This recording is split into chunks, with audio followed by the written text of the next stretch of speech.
Stock மார்க்கெட்டில் ஒரு நல்ல கம்பெனியோட ஷேரில் இன்வெஸ்ட்மெண்ட் பண்ணுறதுக்கு நீங்கள் செக் பண்ண வேண்டியது அந்த ஷேரோட பிஇ ரேஷியோ. இந்த பிஇ ரேஷியோன்றது ஒரு கம்பெனி ₹1 ஏர்ன் பண்ணுறதுக்கு நீங்கள் எவ்வளோ இன்வெஸ்ட்மெண்ட் பண்ணுறன்றதான் இந்த பிஇ ரேஷியோ.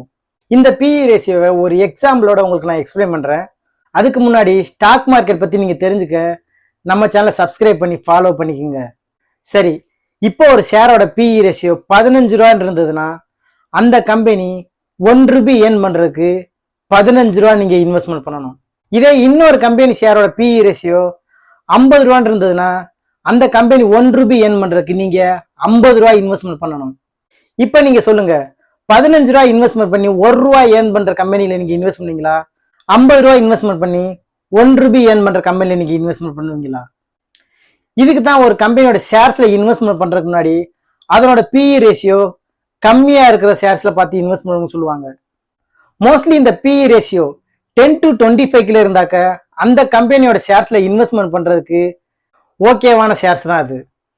இந்த பிஇ ரேஷியோன்றது ஒவ்வொரு செக்டாருக்கும் வேரி ஆகும். நீங்கள் ஒரு பேங்கிங் செக்டார் கம்பெனியோட ஷேர்ஸையும் ஆட்டோமொபைல் செக்டாரோட கம்பெனி ஷேர்ஸையும் கம்பேர் பண்ணி அதுல எது பிஇ ரேஷியோ கம்மியா இருக்கோ அதுல பார்த்து நீங்க இன்வெஸ்ட்மெண்ட் பண்ணக்கூடாது. ஒரே செக்டார்ல இருக்க 4 ஷேர்ஸை செலக்ட் பண்ணி அதுல எது பிஇ ரேஷியோ கம்மியா இருக்கோ அந்த ஷேர்ஸ்ல நீங்க இன்வெஸ்ட்மெண்ட் பண்ணுங்க.